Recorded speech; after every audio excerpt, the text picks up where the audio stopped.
Maintenant, je vais commencer à aborder la partie lampe. Que cette radio, elle a 5 lampes. Pour l'instant, celle que je connais, c'est celle-ci. En fait, c'est une double valve. En fait, c'est une diode, c'est comme s'il y avait 2 diodes. Et tout de suite, je vais vous faire remarquer quelque chose, je vais filmer de près. Au début, je pensais qu'il n'y avait pas de détrompeur, donc je me disais, mais comment est-ce que je vais connaître le sens?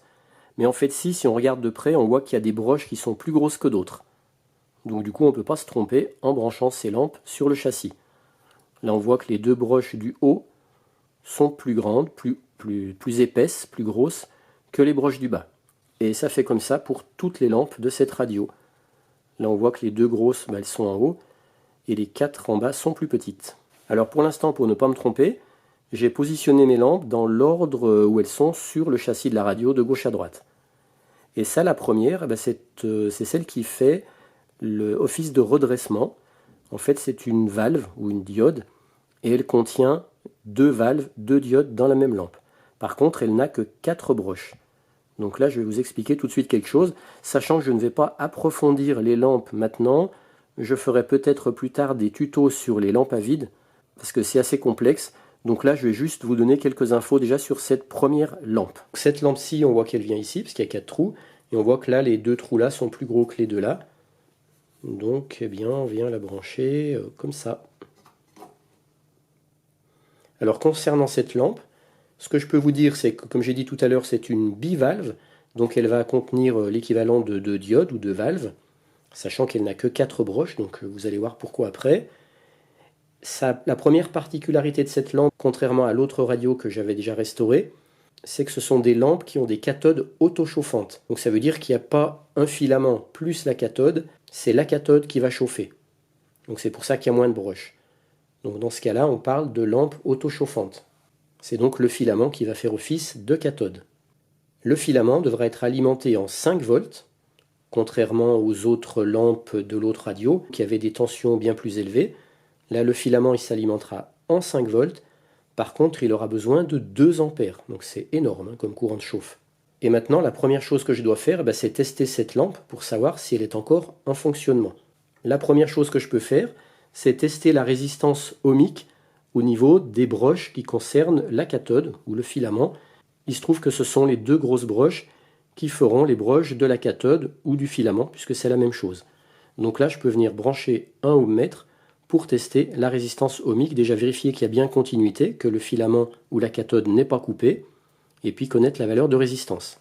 Alors je rappelle, je ne suis pas un expert, j'apprends au fur et à mesure que je fais, parce qu'en même temps je suis beaucoup aidé par Joël Mazelier, mais je ne veux pas sans arrêt tout le temps tout lui demander, donc des fois j'essaie de faire mes propres expériences, et après je les fais valider par lui. Déjà je vais me mettre en testeur de continuité,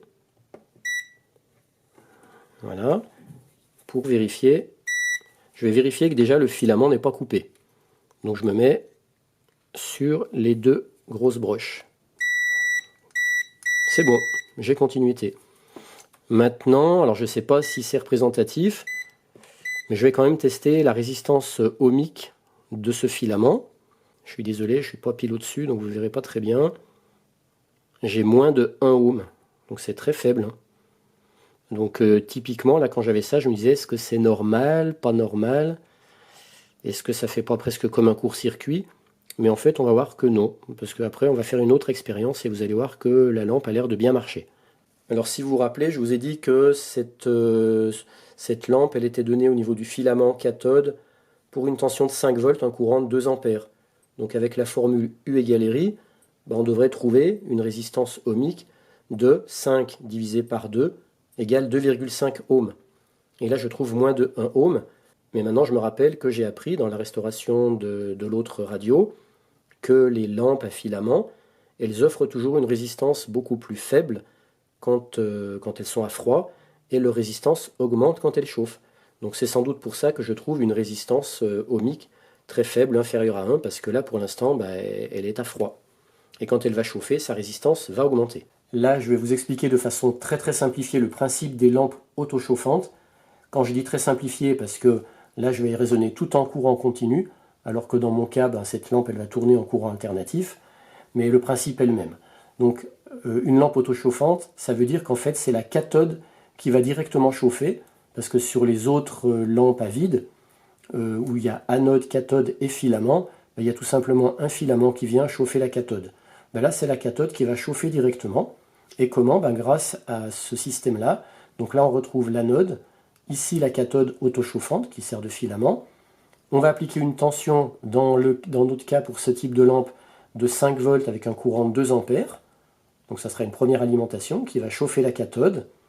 Et puis après, on aura un deuxième circuit qu'on appellera ici le circuit haute tension, parce qu'on peut avoir des tensions plus élevées, qui vont s'appliquer entre anode et cathode, ce qui fait qu'ici, on aura un point commun. Donc on aura bien deux alimentations, une aliment 5 volts, 2 ampères pour chauffer la cathode filament, et une deuxième alimentation, haute tension, qui viendra alimenter, dans notre cas, la radio, ce qui fait qu'ici, on aura une charge, on aura quelque chose ici ou là. Et à ce moment-là, quand la cathode chauffera, quand on appliquera une tension ici, suffisante, eh bien, le courant pourra circuler de l'anode vers la cathode. Alors, ce qui se passe, c'est que dans les lampes, souvent, on raisonne en sens de courant réel, et pas en sens de courant conventionnel. Donc c'est pour ça qu'on dit que les électrons vont partir de la cathode vers l'anode. Donc en fait, dans le sens réel du courant, c'est ça. Mais voilà le principe de fonctionnement d'une lampe autochauffante. Pour tester cette lampe, qui je le rappelle est une bivalve, ce qui fait qu'elle a deux diodes, eh bien en fait elle va avoir deux anodes. Voilà le montage que je voudrais essayer de faire. Donc je rappelle cette lampe bivalve qui a la référence 80, qui contient deux diodes, qui est autochauffante, et elle n'a que 4 broches. Et bien effectivement, les broches, on les retrouve ici. 1, 2, 3 et 4. Elle a la particularité d'avoir deux anodes. Alors excusez-moi, moi j'ai fait ce schéma sous cette forme symbolique. Normalement, c'est pas académique, c'est pas comme ça que ça se représente, mais je me mets toujours à la place des débutants. Il faut y aller progressivement, parce que si tout de suite on va rentrer dans des schémas qui sont très techniques, très puristes, je vais en perdre les 3/4. Donc voilà le principe que je voudrais tester. Je veux avoir deux alimentations, une en 5 volts 2 ampères pour chauffer ma cathode, et normalement quand ma cathode sera chaude, elle devrait permettre de laisser passer du courant d'une deuxième alimentation qui serait raccordée comme ça.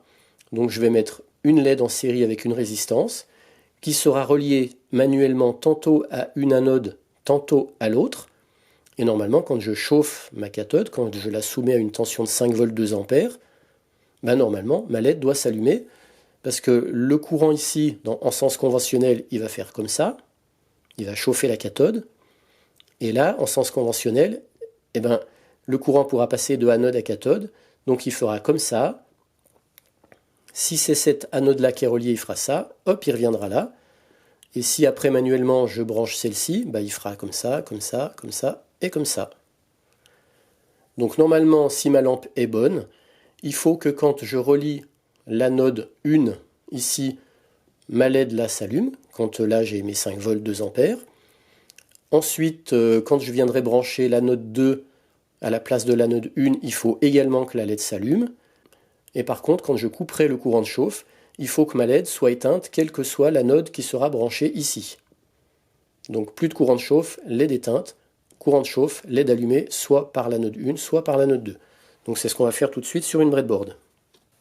Ici j'ai ma lampe de valve, en bas les grosses broches, en haut les petites broches. Donc en bas ça veut dire que ce sont les broches de la cathode qui fait également filament chauffant, et puis en haut anode 1, anode 2.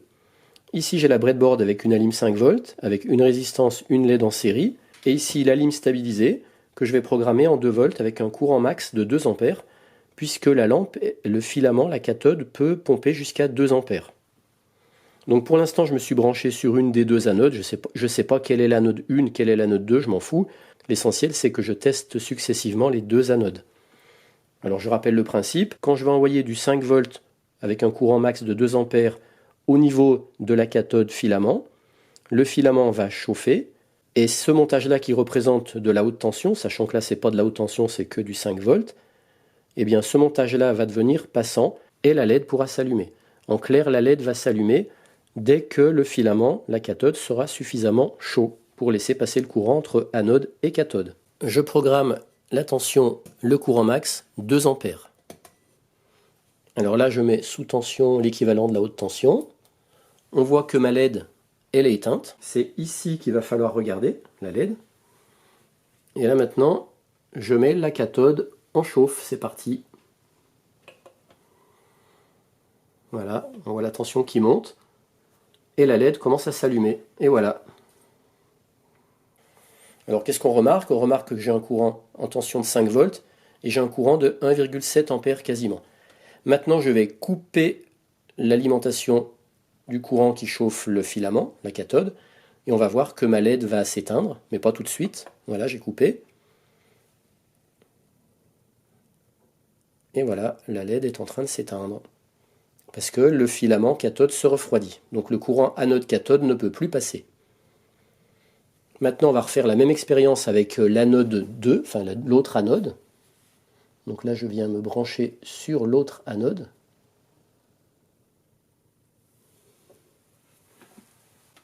Et je remets sous tension le filament cathode. Hop, ça remonte en tension. Et voilà, la LED s'allume déjà. Et maintenant, je vais vous montrer avec la caméra thermique que la lampe, elle chauffe bien. Je vais zoomer pour que vous voyez mieux. Voilà, on voit que la lampe, elle est à 78 degrés. Donc elle fonctionne tout à fait normalement.